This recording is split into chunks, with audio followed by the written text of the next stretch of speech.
Hello. In the last class, we were discussing about communication standards and different communication standards that we have in our curriculum. And we will extend that discussion today. So, we came across what all we need to study in this chapter: I2C, SPI, USB, Ethernet, and CAN protocol. In that I2C protocol, we discussed in detail in the last class.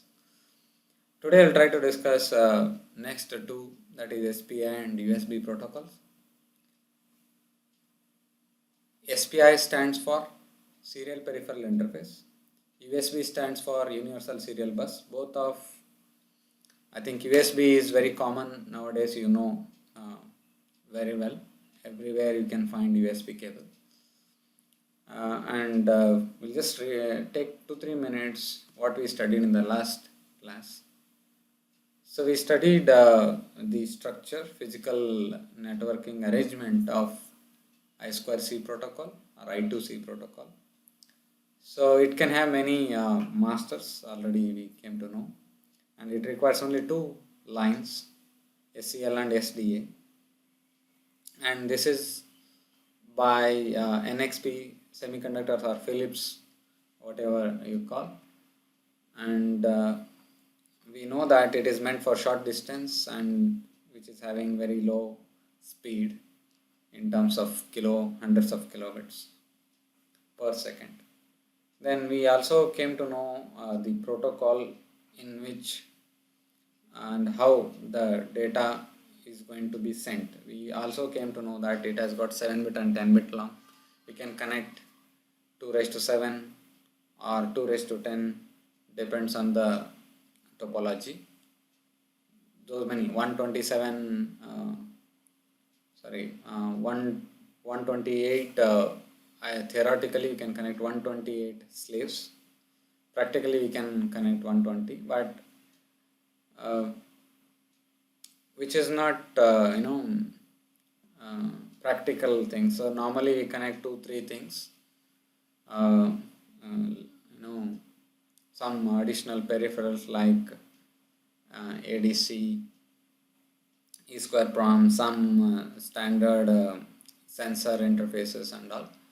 So normally it is going well with that because we just need to send some few bytes of data.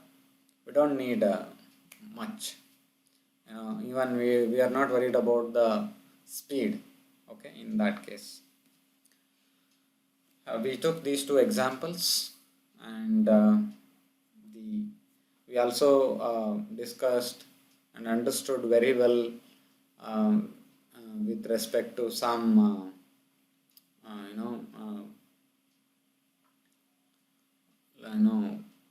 clocks, how what we call it as timing diagrams. We studied timing diagrams. Also we have seen one or two animations, how exactly data transfer. So those who missed the class, you just have to go and see the last recorded lectures. Today we'll go with serial peripheral interface. I just wanted to ensure it is recording. Good to go. Serial peripheral interface. It is by Motorola in mid 1980s. That is by Philips. I2C is by NXP Philips. This is by Motorola. In mid 1980s, they had come up with this serial peripheral interface, and it is a good protocol compared to the I2C. It is having its own advantage and drawback, but when it comes to practical aspect, SPI stands out compared to I2C. So the typical network connection or configuration is as shown here. It is a conventional one. That is why I have written here. It is a conventional, regular. Everywhere you could able to see the same type of connection because hardly we connect 2-3. Okay, 2-3. So I I have taken this diagram from the internet source, and we have this is um, half duplex. Earlier we had only one data line and one clock line. So here also we have clock. That means it is synchronous. It is synchronous communication. I squared C is also synchronous communication. Next thing, what we have is both input and output. One is going out from SPI master, another one is coming in. SPI master is normally a microcontroller. Okay, so just have that in mind. So one more thing is we can have only one master in this. We cannot have multiple master. However, some try to have multiple master, but the common convention is we can have only one master. Okay, in I squared C we can have multiple masters. That is okay with that.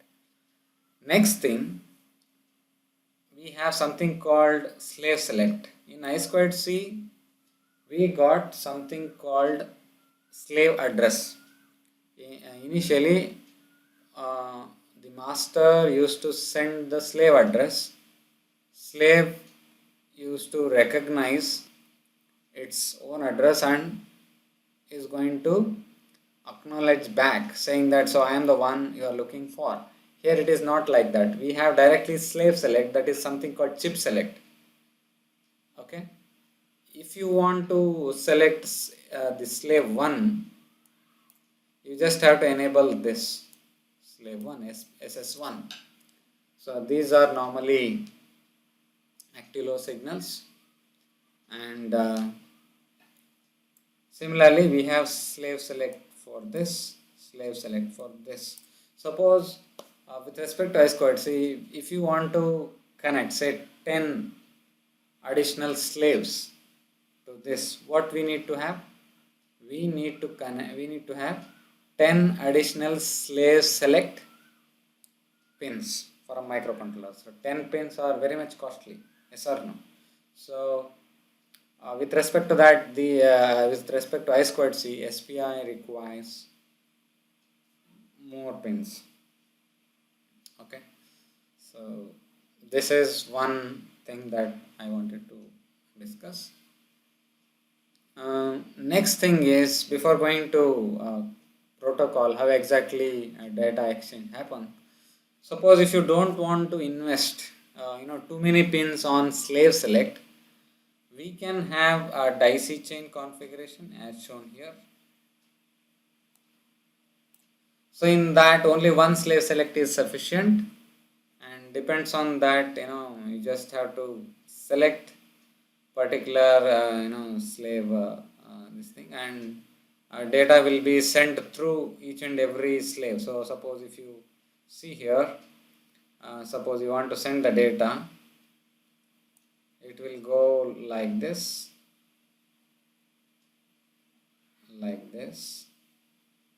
and it will come back. Okay, or reverse is also true. Suppose if you want to send the data from SPI, this SPI, it has to go through like this. If you want to send the data out from this, it has to come through this. So this is one additional configuration. Normally you don't have to write it in the examination, but it is possible to have daisy chain configuration to reduce the chip select or slave select pins. So this is one thing. So what all we have in this? We have master out, slave in, master in, slave out. That means these are the two, because we are trying to get the data and send the data in two different lines. So we need two lines.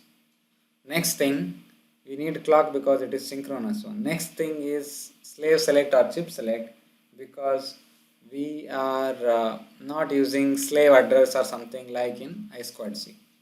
Okay, we are directly enabling the particular slave, and we are sending or receiving the data. Next thing, how to write and how to read. Suppose if you want to I have taken example as one of the microcontroller is there, that is Arduino. So I took this example from the internet source again, and this is the slave that is quite prompt, and I want to, maybe visibility you just have to check. This is the serial clock, master, this is Mizo, master in slave out. This is Mosi, that is master out slave in. This is slave select. Actually this is bar, here it is not shown. Normally it is active low. And then comes how exactly things will happen. There is something called instruction. This instruction is for the slave. So slave will understand what exactly it has to do. So this is there in the data sheet that you need to read it and understand it what exactly the instruction is.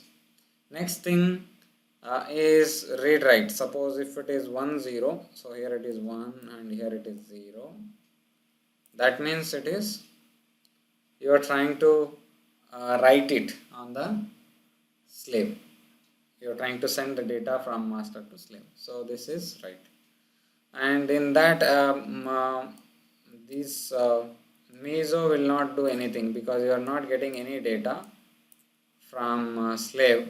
So we are just it is this bus Meso is there in high impedance state. So this will be high impedance, that is Z. Okay. Hope you understood this. So every this initially the instruction will be there, and then we got some this whole thing is instruction. Then we have 2 bits whether to read or write. Okay, initially it will understand. So before that it has to pull down. So by pulling down CS or slave select SS bar, you are going to enable the data transfer. So as soon as you do it, in the immediate next clock cycle, rising edge of the clock cycle, or even we have many options, rising edge, falling edge, or many other things. So you can able to choose it, and then according to that we need to give the instruction whether to read or write. Then you are going to send where you want to read and where you want to write. Okay, in which address you want to write. So that address will be sent, and then data will be sent. So hope you understood this. Next come read protocol. Same setup, and only the change is you want to read it from the slave. So slave data will be sent to master. So the initialization will be done with slave select or chip select. It will be, this line will be pulled down. So it will from high to low it will go, and then during the next clock cycle it will send the instruction, and it will send 1 1. Okay, 1 1, both 2 1 1 to read it. Okay, so 8-bit instruction and 2-bit read write. So total 10-bit it will send. Okay. Then comes the address with where you want to read, the address of the location, memory location where you want to read. Then it is going the same address location data will be sent to master. Okay, using Meso. So this is Mosi. Okay. So this is how read protocol works. So hope you understood the working. Now comes what are the advantages and drawbacks of SPI protocol. Let's look into advantage one by one. So this has up to nowadays, since it is little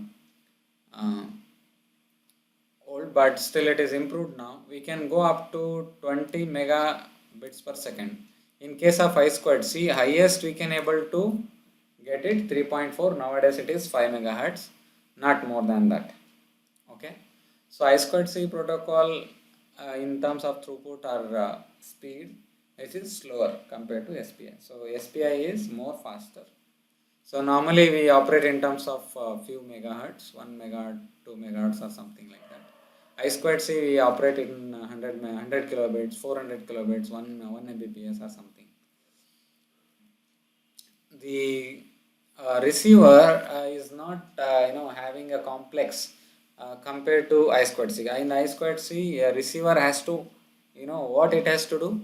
It has to understand whether first it has to understand whether it is my address or not. So comparison will be there. Okay, because of only two lines are there in I2C. As soon as you send the address, all slaves will get and try to compare whether it is my address or not. So the complexity will increase in the I2C. Where when it comes to SPI, it is very simple because only you need shift register. Selection, how the selection will be done? Selection will be done using chip select or slave select directly, one line. So it will directly select a particular slave and it will send it. So unless in I2C में क्या करना है हमको? We have to send the address of the slave first. Then slave will acknowledge, okay, this is my address. So all these things require a complex receiver arrangements or configurations and as well as time. So this also support multiple slaves. As we know, you can able to connect as many slaves as you want, but you need more and more pins, which is very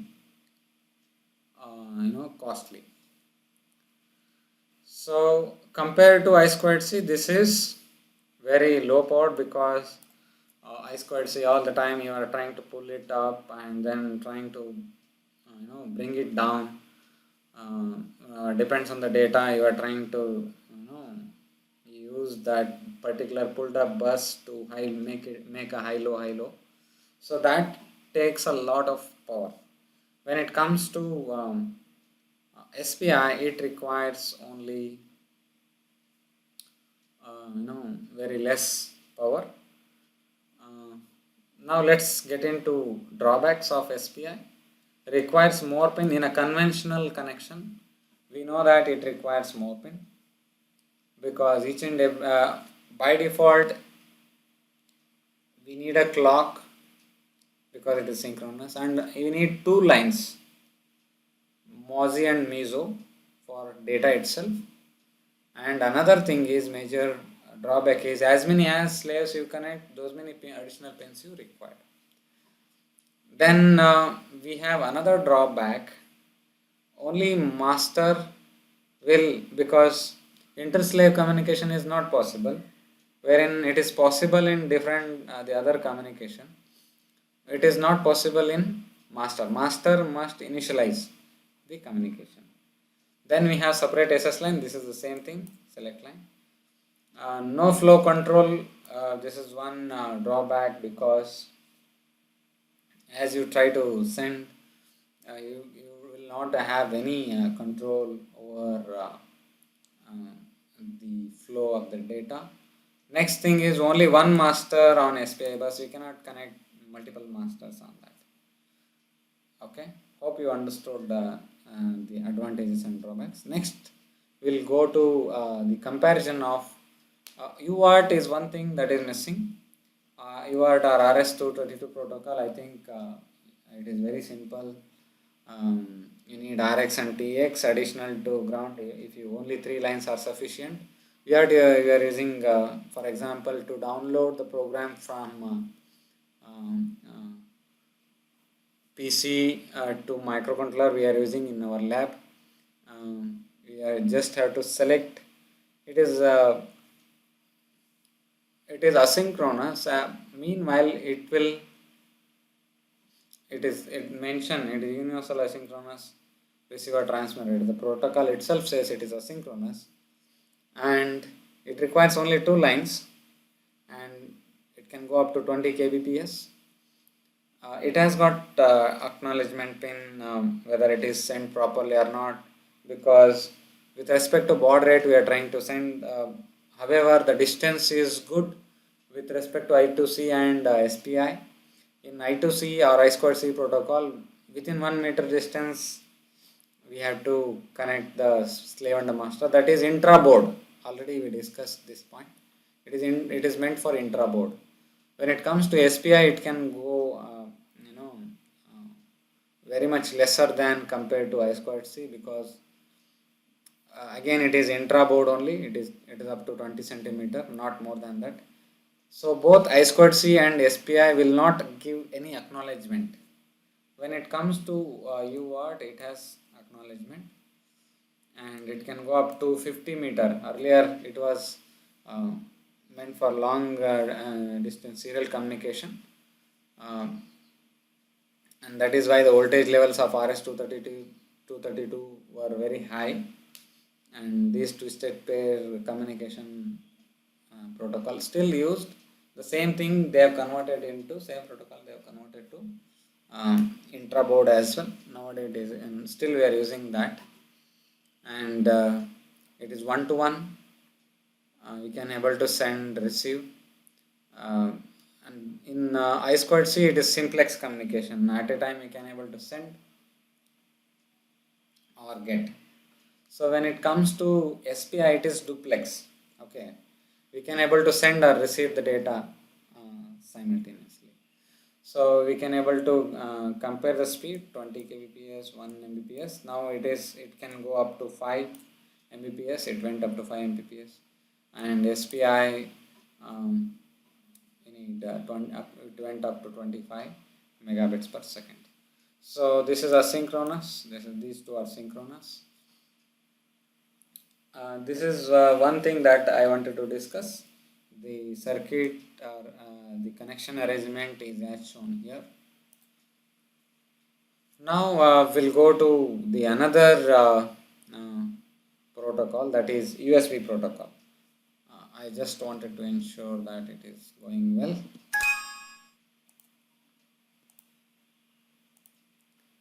Okay. I know in the late 1980s, many like Intel, Microsoft, the Compaq, and different companies came together, and they tried to get rid of different communication protocols or connectors especially, and they want to build a common or universal, what we call universal. Okay, here it is mentioned the name universal because it is common for all. I just want to connect anything to anything, but the common connection is USB. Okay, so to understand why we need USB and why they invented USB, we need to understand what was there before that. Okay, before USB, you can able to see the communication. We have all these things in our lab. Even I can able to show these things. This is parallel communication port. I think one of in one lab. I think you could able to see these things in old computers. This is PS2 connector. Still, I think those who used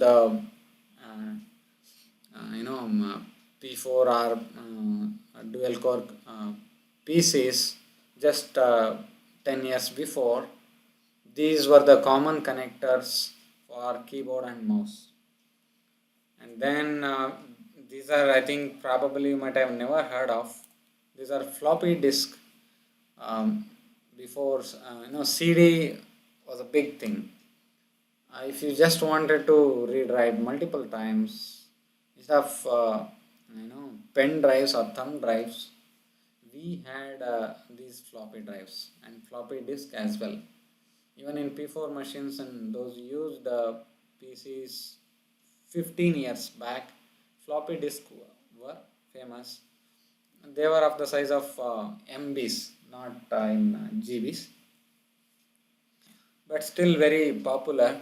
you could able to understand what was the situation that time. Then we have this parallel communication and DB9 connectors. Still we are using these things. Nowadays slowly we are replacing, because you could able to see almost everything is replaced with USB nowadays and HDMI cables. Next thing, I will come back. Probably you might have seen this is type A. What we call this is type A. Everywhere we could able to see the mouse what we are connecting nowadays. It type A. This is same. Type A has got this 4 lines. 2 are data. 1 is plus and minus the supply. The same. This is called a B type. Type B. It is here. You could able to see. Sorry, it is not here. I'm going to show in the next. Probably you might have seen the same thing in the lab, but especially in the printer you could able to see this. This is of this types. Okay, it is called type B. It is something like this. Okay, so here you have connections, 2 bigger and 2 smaller. So if you just concentrate properly, you can able to see 2 bigger and 2 smaller lines, bigger and smaller in the particular direction. Next comes the same thing is reduced to mini type B, mini. So just 5 years back, those who used cell phones, smartphones, these were the cables that we are using. It is of the same type, but it is very small, which is specially meant for these smartphones and other things. Then comes micro. This is type B, micro. Everywhere what we are using now for charging and all. Then comes nowadays, I think probably you might have seen, it is type C now. Nowadays smartphones are coming with type C. Probably you might have seen this. Here it is not there. Okay, here it is not there in the diagram. I am going to show how exactly it looks like. Type C आपको शायद अभी charger में भी वही आ रहे हैं. So the same thing you are getting in type C. Little bigger compared to small, but they are type C, which is very faster compared to type B, and which is type C. Even for laptop chargers we are getting type C connectors nowadays. Those who are using Apple and other smart laptops, you are able to see type C. So type C ka advantage is you can have C and C both side, it is common. So that is the advantage of type C. The same thing, the type A we are using in the earlier pen drives. This is the pen drive where you are having micro as well as type A, type A, type B, type B micro, type A on the other side. So the USB thumb drives or pen drives where you can able to connect it to your smartphones with a micro type B. Also you can able to connect to PC with a regular type A connection. Then comes USB micro B, but it is not the common, it is having both. Probably you might have seen this in the hard drives, earlier hard drives. So where it is going to connect power supply as well as it is trying to get the data. So hope you got a clear idea, but here a little different thing will be there. USB 3 and 3.1, 3.2, USB 3.3 and 3.1 are coming with a different colored. So probably you might have seen the blue colored one. So even in your laptops you can able to see there is something called a blue USB symbol, which indicates it is USB 3.0. and higher versions of 3.2 and other things are coming in the red color. As soon as USB comes, everyone try to embrace USB. Now USB everywhere. That is why I have given this. USB is you can able to connect it with the PCs, with smartphones. Then these hearing aids, you are trying to connect it with the communication net hubs, and you can able to connect it with the speakers, and then you can able to, especially the printer was the most useful one, and then pen drives, mouse, keyboard, scanners. Then comes the security cameras or CCTVs. These are the things, and everywhere you could able to see USB nowadays. Let's look into the history of USB. USB 1, when it launched after 3 years of the funding, it came up with a fantastic speed of 12 Mbps 20 years back. It is very fantastic, yes or no? So then it also came up with the different types. Then comes USB 2, which is having 480 megabits per second, which is highest at that time. And then USB 3.1, before it was USB 3 is also called as USB 3.1, which is having highest, which is tested. We are not using the same thing, but which is tested for 5 gigabits per second. Okay, at standard conditions. Then comes USB 3.1 generation 2, which is having speed up to 10 gigabits. Nowadays we are USB 3.2, which is now USB 2.2 is coming with 3.1 is coming up with Type C, which can go up to 20 gigabits per second. There are USBs. The next version of the USBs recently launched can go went up to, already tested, up to 40 gigabits per second. Okay, this is the speed of the USB. Once you understand, okay, this is how speed a serial communication can be, then it is natural to have the curiosity of the protocol as well. Now let's get into the protocol and the connections. It requires 4 lines, plus and minus, the supplies, which are big. ये दोनों बड़े रहते हैं, so these two are big, plus and minus. There are 2 small lines which are meant for data. Okay, sir, what are these 2 lines we will do? Why not only 1 line? Because it is only serial. So we are sending differential data. Differential means it is trying to send data as well as complemented data, which will reduce the error. So even if the data is lost, it is easy to identify with the complemented data whether it is coming correctly or not. Easy to identify the error in the transfer.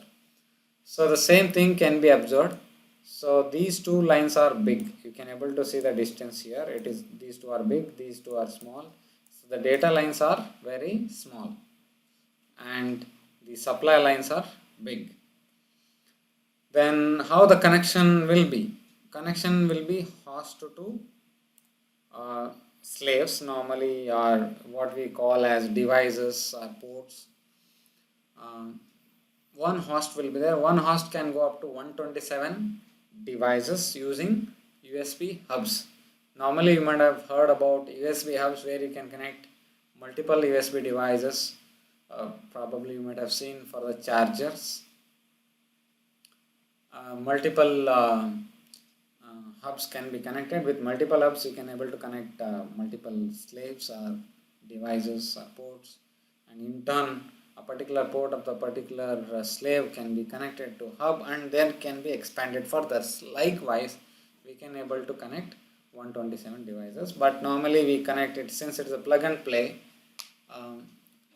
Plug and play, I am specifically mentioning plug and play is just you are trying to connect and you got the uh, what we call connection established on your. So earlier if you want to establish a connection in 1980s, you need to connect it and you need to restart the whole thing. Normally in a previous generation um, mm, PCs, you might have seen if you install something or if you connect any hardware, what you need to do, you need to restart the machine or else it won't recognize.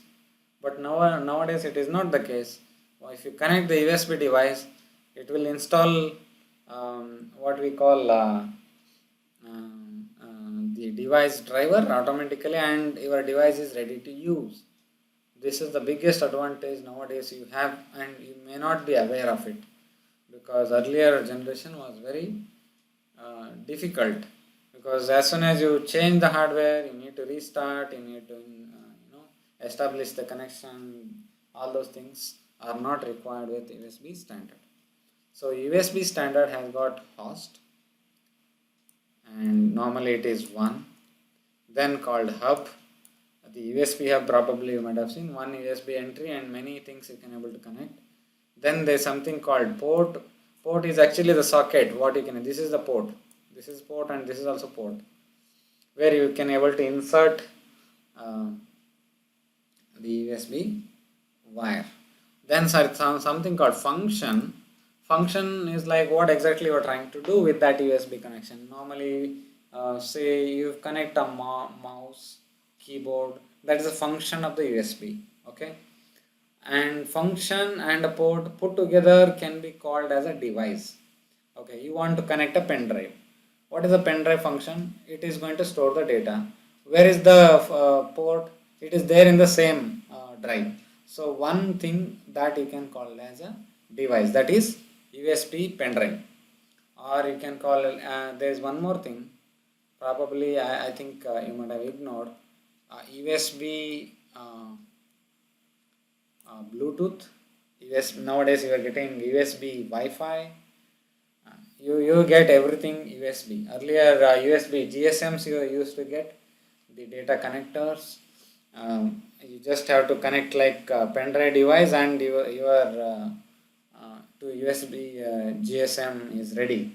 Or nowadays you got Wi-Fi and many other things. But earlier you probably might have seen the same thing like pen drive like kind of thing. You are trying to use it for connecting GSM network to your PC. Then how the architecture, and this is asynchronous series protocol already I told, and you don't need any synchronization clock or something. We can able to connect maximum 128 127 devices because you got 7-bit address there. I am going to show you the protocol because that product ID or something I am going to show you a little later. Then you may be having multiple hubs. Here I have one hub, second hub and third hub. We can able to connect hub to multiple nodes and so on.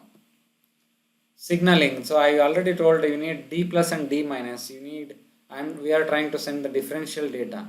So whatever their data is there, you just invert it and send it with another signal. So even if one thing is lost, we could able to identify easily, and this differential decoding using what we know that is simply called as NRZ, non-return to zero.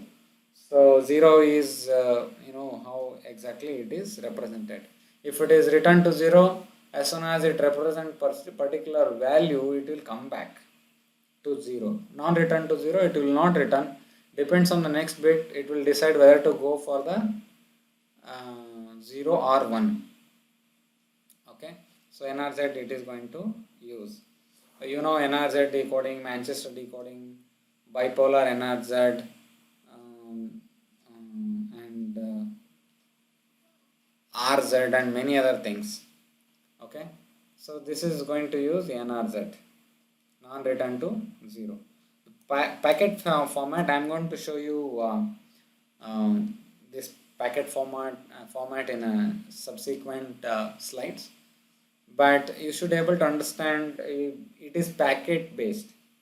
Okay, it is not in terms of bits or now so many bits. It is trying to send the packet directly, packet by packet, which the packet can be increased. Okay, packet, payload packet, the actual data. The payload packet can be expanded. So 512 8 bit to 1023 bits directly. So that increases the speed of the USB. Okay, that is the key of the speed. So there are four basic types of data transaction or transmission in USB communication. One is control. You are trying to connect a particular device from one device to another. They'll start establishing the connection. As soon as you try to connect, you don't do anything. But how do they communicate each other? That is done using control. Um, Excuse me, because it is running out of battery. I need to connect. Okay.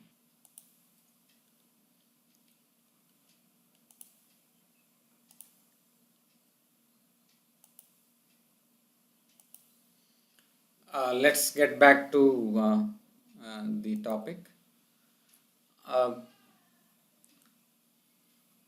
Control is used between, and actually it is very low speed, and they are trying to understand each other. Two devices are trying to understand each other.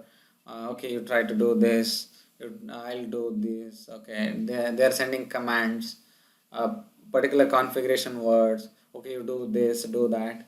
So this is all about control, and it is not meant for high speed data or chunk of data.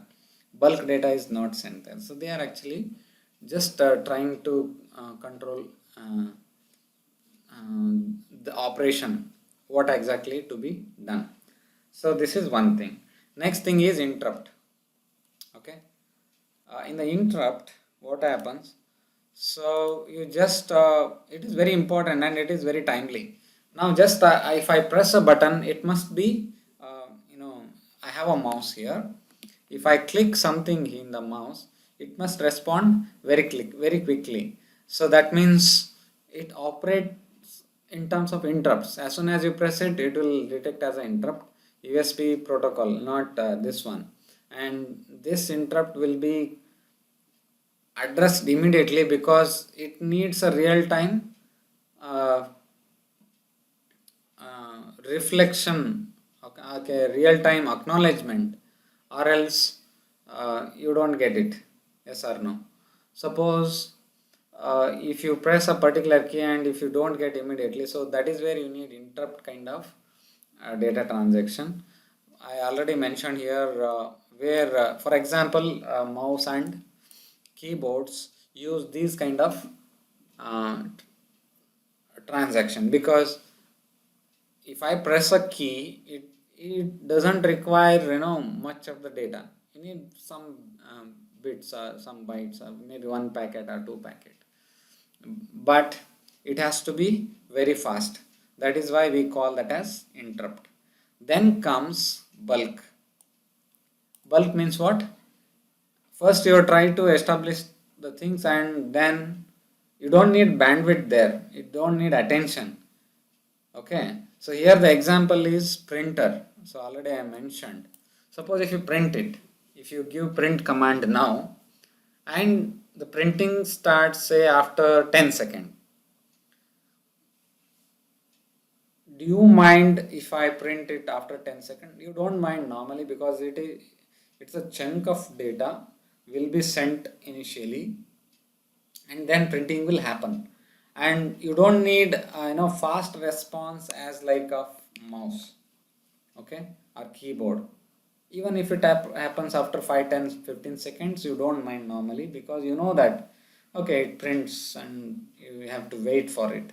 So in that case, uh, bulk data transaction is used, and it is it is the one because you are trying to send it in bulk. uh, that means huge amount of data you are trying to send it. Normally the same thing is used for hard drives. because you are sending it in terms of bulk. And then something called asynchronous. Okay, this is required if it is real-time data. This will be required. Okay, for example, suppose I don't worry about whether the packet is lost, whether it is correctly received or not, but in real time you just want to send the data quickly. Okay, what are the examples? You are trying to have your audio device or audio connected through USB. The speaker is connected to USB. You don't want to check whether the data is sent correctly or not, and if it is not sent correctly you want to resend it again. What will happen if you try to resend when you are going to send the next one? So by the time the whole flow will be missed. So in that case, what you do, even if something's lost, you don't need much of the thing. So if you one or two bits are not received correctly, what you are going to get? A small noise may be there in the audio, but you want it in real time. You want that in flow. Okay, you just have to understand the real time application of the USB. Wherein speakers and microphones kind of thing requires a real-time asynchronous data where it is trying to send, and it has to do it thinking that it is receiving correctly. Okay, if it is not received correctly, what happens? Some noise will come, nothing will happen. Okay, if I try to resend the data along with real-time data, obviously it is going to you know give you a different meaning completely. Nowadays we are using buffering and many other things, but however those are not actually the solutions of it. Then packets. So we also came to know that these are the four different data transactions that can happen in the USB. But how these four ways can be done? Using these four different data packets: the token packet, data packet, handshake packet, start frame of the packet. So start frames will consecutively have some kind of ones, one number of ones, and initially number of zeros followed by so many number of ones and all. Okay, just to say that I am trying to send the data. So this is one kind of packet. Then comes token packet. Token means I am going to show you what will be there in the token. These things may be having IDs and device IDs and all those things. And then we have data packets. Actually, the actual data that you would like to send it. The packet IDs and actual data. Then comes start and stop bit. All those things will be there in the data packet. Then comes handshake packets. Handshake is kind of acknowledgement where you are trying to identify whether it is properly acknowledged or not. So this the same last two slides I am trying to put it here in this USB packets. These are the four data transfer types or transaction types, and the number of transactions you could able to in the control it is more, because you try to do this, okay, I got it, I try to do this, you get it. So in this case we need a more number of transactions. This is what I just wanted to mention here. Remaining all are common. The packet arrangements, the formats, you could able to see it here. It is very simple. First thing is synchronization, because it is trying to synchronize the clock of the receiver and transmitter. Though it is not synchronous, but you just have to be in sync with at what clock you are trying to push the data out using these with respect to what clock. So then comes the packet ID, address, address of the feed, I already told that. Then end P is something like endpoint. It is different to different things. So you just have to read if you would like to establish a particular communication. This is going to be different for different communication and different type of transaction. Then comes the cyclic redundancy check. Probably you know that this is one the in a CCN subject you might have studied. Just to identify whether the data received is correct or not, you want to have some kind of standard checking protocol. With the data you are trying to send the CRC as well, and at the receiver you are going to get this CRC decoded with the data, and you would like to ensure that the data received is correct. For all these things, hardwares will be there, you don't have to worry. So USB will directly establish these things, and end of the packet will be indicated here, and similarly data packet. So this is token packet. Token packets will be having these many things. Okay, address. That is why I told you we can able to connect maximum 127, because this address is unique, which is of 7-bit. Packet ID 8-bit, NP 4-bit, CRC 5-bit, and initial 32 bits, 8 bits to 32 bits. 8-bit if it is low speed, 32-bit if it is high speed, and this sync will be sent first. If it is data packet, again it will from 8-bit to 32-bit, then PID, frame number, then CRC, and end of packet. If it is handshake, it is sync, PID, PID is same, packet ID is same for all. Then comes the data, and I think somewhere we exchanged these two. Just give me a minute.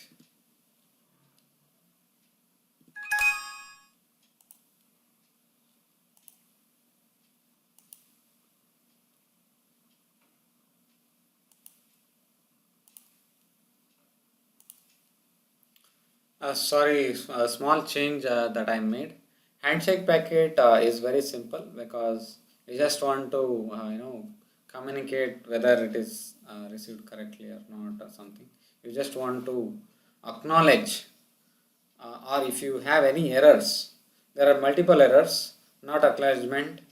It is not ready, the device is not ready, and many other things. So the device is not ready to access, or you are trying to read it and there is no space in it. So all those things are kind of handshake signal. Handshake packets will carry such kind of information. Then comes start of the frame packet, which is something like this. Then we'll go to the advantages and drawbacks of USB. So it is hot plug and play, pluggable. That is what they have mentioned here.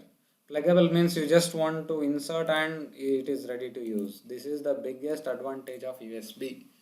Just note it. Then these are low cost devices. That is why for 150 rupees you are going to get USB charging cable and the data transfer cable. But I'll tell you the drawback as well. No power supply for most of the devices, because in there are some USB devices you just have to plug in and the device is also running up with the same power supply. Probably you might have used the Arduinos and these modern microcontrollers. They are operating on those USB supply only. You don't have to connect an additional power supply for that. Probably you might have seen it, and many such USB operated because we are connecting mouse now. Where we are connecting power supply to this, we are not connecting any power supply. The power supply is getting from the USB itself, from host, it is getting the power supply, also it is trying to communicate the data. I think you got it. Robust error detection, because I already told in the because it has got a CRC for all packets, whether it is start, acknowledgement, data, or any other packet. This has CRC in it, so it has got a robust error detection, which is 5-bit CRC, which is biggest CRC. Okay, so which is big. I am not saying it is biggest, it is big one. Then what are the drawbacks of it? It's a complex protocol. Probably most of you, we are not working in terms of timing diagram, because it is of most complex. We just understood what are the packets and the packet, how exactly the data transfer is happening. We have not yet understood like we understood in I2C and SPI protocol. Okay, because it is of so much complexity. Then if you would like to build something and some embedded system, you want to build an embedded system, but in that embedded system you want to have your own USB, not a USB purchased from outside, then you need to pay for it. Okay, this is the because you need to pay a royalty, because these are uh, third party IPs. You just have to purchase and you have to use it. Then if there are new suppose type C, you want to connect it with a regular this one legacy. These are the type B micro. You want to connect a type C USB. It is not possible. And you want to have a type B micro, and you cannot connect it to this. So if it is faster and faster, everybody is moving to nowadays type C because it is faster. But what about the older devices? If there is a legacy device, it is very difficult to connect. So because hardware itself, socket itself, and the newer because of this increase in the speed, USB 3 is there, USB 3.2 is there. In that case, you go and insert 3 USB 2.0. Sometimes some people say completely eliminate those support, and you may not be able to connect it. Nowadays, that is why your PCs are coming up with all kind of USB 2, USB micro, USB type C, all those things. So this is it for this class. I think you understood. Thank you.